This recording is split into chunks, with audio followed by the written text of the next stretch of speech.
Inclusif pour des élections apaisées. Pour y arriver, Félix Kabange, autorité morale du parti politique ECT, un parti de la majorité présidentielle, vient d'initier la campagne « J'aime le Congo et je soutiens le dialogue ». L'adhésion à cette plateforme est libre et hier, les membres des partis politiques de la majorité ainsi que ceux de l'opposition, les membres de la société civile ainsi que ceux des confessions religieuses ont signé la charte de cette plateforme qui fera sa sortie officielle dès demain, mercredi. Patricia Panzou. Séance de signature entre personnalités politiques et membres de la société civile pour sceller une union de cœur afin de soutenir le dialogue politique en République démocratique du Congo. Une séance initiée sous la dénomination de la campagne patriotique et civique « J'aime mon pays, je soutiens le dialogue ». Lancée dans le but de sensibiliser toutes les couches de la population à une adhésion totale à la cause nationale. La cible sera atteinte tout simplement parce que toutes les couches des forces vives vont être mobilisées. Cette campagne que nous lançons, c'est une sorte de fédérer toutes les énergies qui soutiennent le dialogue, ainsi que toutes ces forces vives qui soutiennent le dialogue, mais qui n'ont pas d'espace où s'exprimer.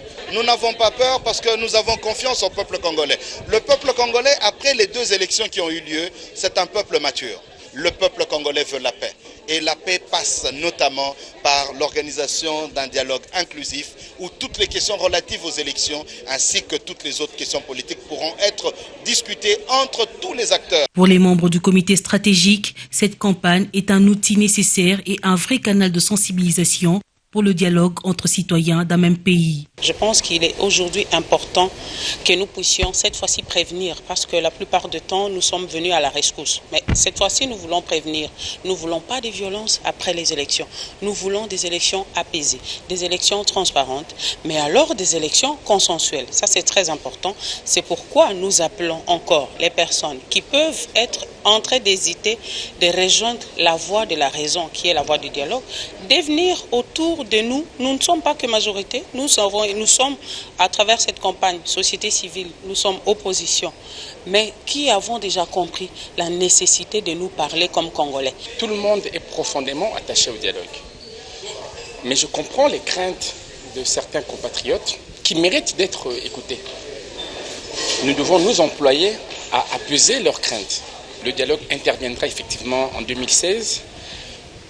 La preuve du temps qui est pris, c'est que les autorités en charge veulent effectivement qu'il soit inclusif.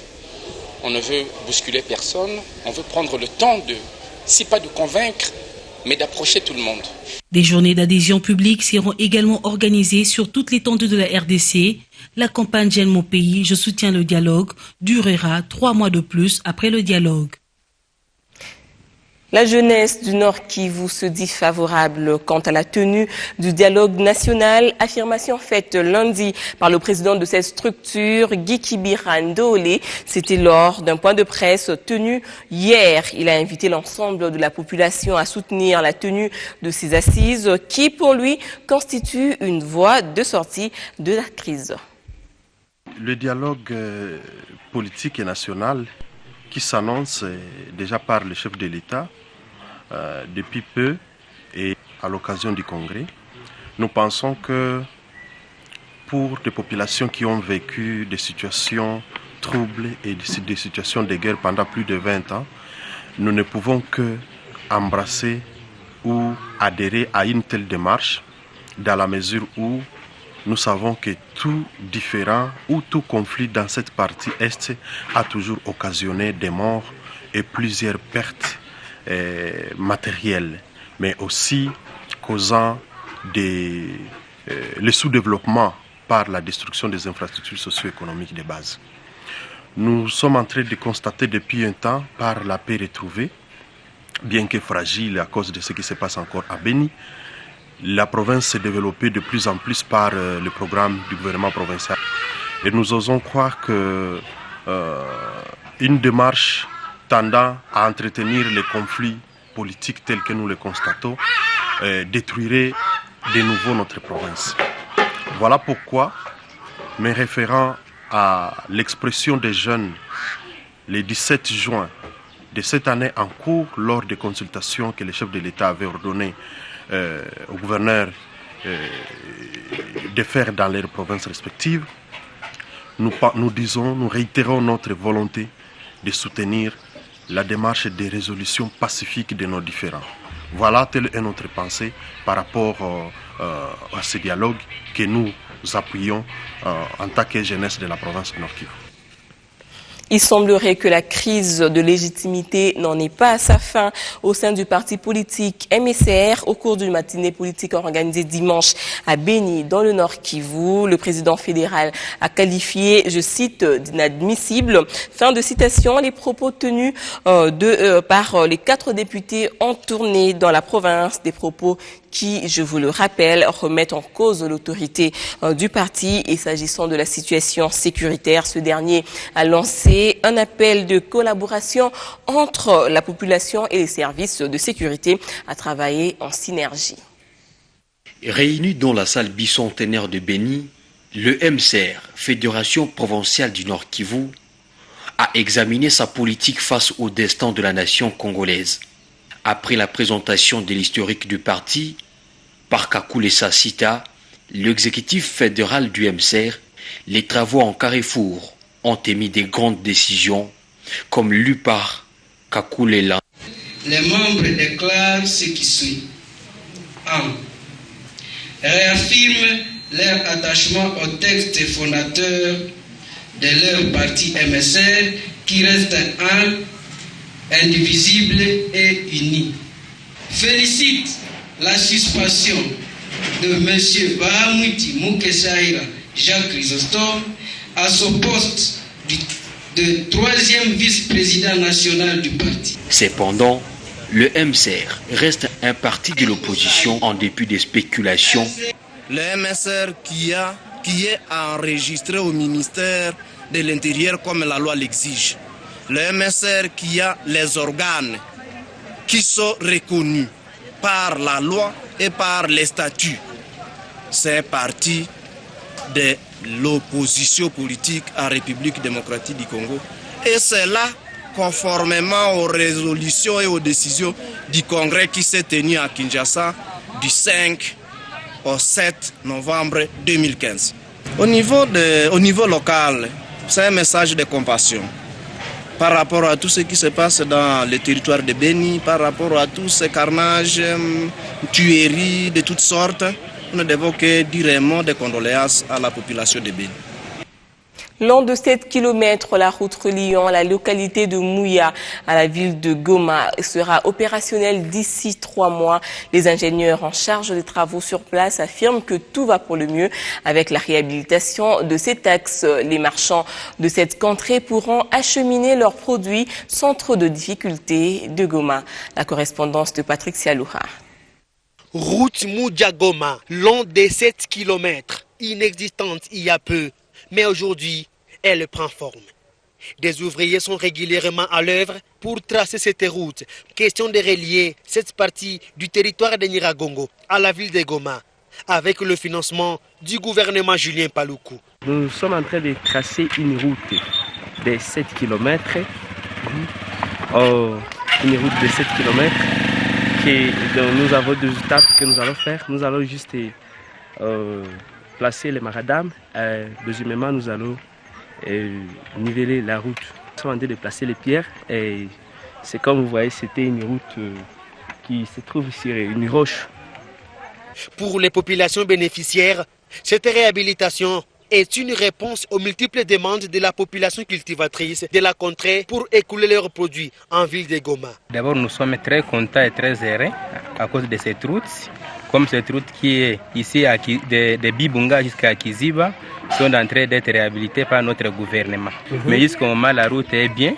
Jusqu'à ce qu'on va mettre du sable en tout cas, parce que la route va être bien travaillée. Nous demandons au gouvernement provincial de ne pas sécher, de terminer et accélérer les travaux. Cette route ne vient pas seulement des enclavés Mouya, mais grâce aux travaux qui s'effectuent ici, des dizaines de jeunes et vieux ont un gagne-pain en recevant 3 à 5 $ par jour, une politique du gouvernement provincial de lutter contre le chômage. Et un défi également à relever pour la nouvelle équipe dirigeante de la ville de Lissala, c'est celui des infrastructures. Il s'agit par exemple du bâtiment du gouvernement provincial et celui de la poste de l'époque coloniale qui se trouve dans un état de vétusté très avancé. Après la décentralisation et les découpages territoriaux, un sérieux problème d'infrastructure s'impose aux nouvelles provinces. C'est le cas de la province de la Mongala. Les chefs-lieux de cette province, Lissala, se trouvent dans un état de manque d'infrastructures. La plupart des bâtiments se trouvent dans un état de délabrement très avancé. Ici, les bâtiments du gouvernement provincial et de l'hôtel des postes, construits avant l'indépendance, n'ont jamais été retouchés ni réaménagés et ne restent que l'ombre d'eux-mêmes. Qui appartient à la Société congolaise des postes et télécommunications. Bon, c'est un ancien bâtiment construit depuis l'époque coloniale, quand vous voyez tous les bâtiments de l'État, presque la majorité des bâtiments de l'État. C'est un état de développement très avancé. La hiérarchie a été saisie, on a promis une réflexion prochainement. Il y a maintenant 2 ans, il y a eu une forte pluie qui s'est abattue sur Lissala. Bon, comme si ce délabrement ne suffisait pas, le gros manguier qui se plantait juste à côté de la maison s'est écroulé pour tomber sur la toiture. Ce qui a causé vraiment des dégâts terribles. Comme vous voyez, la toiture est endommagée et il y a eu des fissures sur les murs. C'est de leur prier seulement de jeter un coup d'œil sur ce bâtiment qui est un patrimoine des télécommunications en voie de restructuration. C'est l'ancien TZF. Vous voyez qu'avec la nouvelle technologie, les télécommunications ont changé. Et nous avons beaucoup d'intérêt, comme surtout que l'entité est devenue chef d'une province, nous avons beaucoup d'intérêt à sauvegarder ce bâtiment. J'espère qu'ils ne manqueront pas de jeter un coup d'œil sur ce bâtiment. Une nouvelle province ayant plusieurs défis à relever, il reste aux autorités exécutives provinciales de cette nouvelle entité de redoubler les efforts pour faire avancer des choses. Autre chose à présent, la planification familiale est un moyen qui permet de sauver la vie de plusieurs femmes et un moyen pour diminuer le taux de démographie. Le manque de planification familiale entraîne un taux élevé de prévalence à Kinshasa. La jeunesse qui est très exposée à la sexualité ignore les méthodes de planification familiale. Suivez ce dossier. En République démocratique du Congo, chaque minute, une femme meurt en donnant la vie. Des décès qui sont pour la plupart liés au manque de planification familiale. Avec une population estimée à 70 millions d'habitants, la RDC est un pays à fort taux démographique, une démographie qui ne peut être maîtrisée que par la planification familiale. Mais il a été prouvé que seulement 6 femmes congolaises sur 100 pratiquent la planification familiale.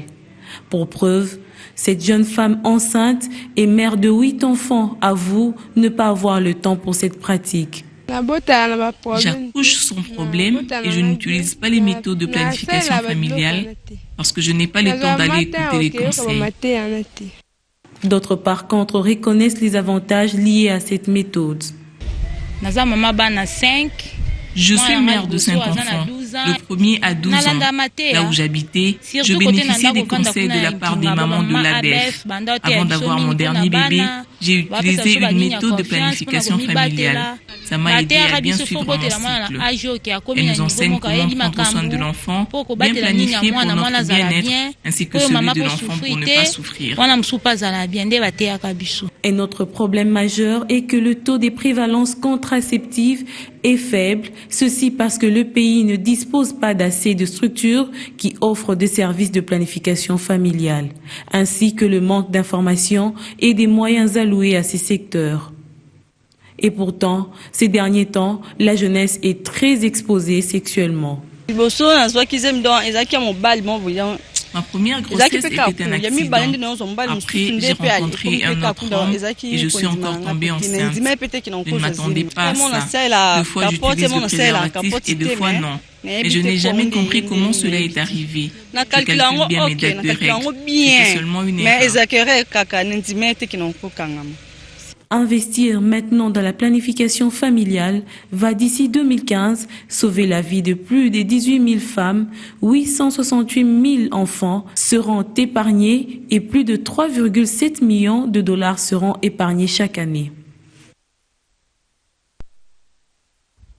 En sport, le tout-puissant, le TP Santos ouvre le bal de la 18e journée de l'entente provinciale de football de Kinshasa contre l'Olympique Club Idimu. L'Académie Club Rangers matchera sans Malanda.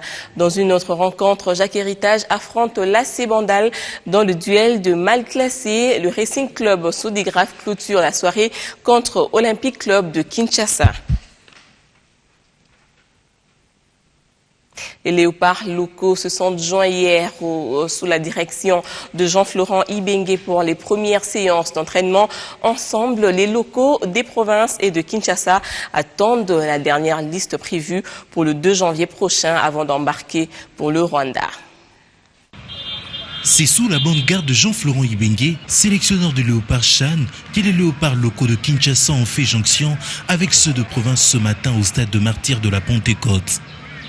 Cette jonction consiste à déboucher 23 joueurs sur le 32 pour constituer la liste finale et complète des léopards devant affronter le championnat d'Afrique des Nations en mi-janvier au Rwanda. Pour ce faire, Jean-Florent Ibengue parle de son approche dans le travail à effectuer et des conditions dans lesquelles il faut entretenir le groupe. Aujourd'hui, c'est la première fois qu'on travaille tous ensemble, donc c'est très bien. On a une semaine pour travailler avec un groupe de 32. Duquel pourront sortir 23, mais bon, malgré tout on doit travailler de façon réfléchie. Là on est en train de travailler l'animation offensive et défensive, c'est ce qu'on a fait ce matin. Demain on travaillera un petit peu plus la vitesse pour le match de mercredi contre Dragon, et puis un adversaire à déterminer encore pour que tout le monde puisse avoir du temps de jeu et qu'on puisse choisir en toute objectivité entre guillemets pour aller au Rwanda. De même, le capitaine de l'équipe, Joël Kimwaki, a fait savoir les objectifs à atteindre dans cette compétition et de leur premier match le 17 janvier contre le Walias de l'Éthiopie. Tout se prépare conséquent, mais coach Yemo Aebi, nous avons fait ça. Avec coach, nous sommes bien au salaire. En tout cas, l'équipe est bon, les joueurs vont bien basés. Mais malgré tout, nous avons sauté. Parmi les 23, mais bon joueur Bazali vraiment ça la un plus dans Chana. Il ne reste plus qu'à souhaiter bonne chance aux léopards locaux au pays de 1000 collines. Voilà, c'est sur cette note de sport que nous mettons un terme à cette édition du journal. Merci de l'avoir suivi. Restez branchés sur B1 Télévision.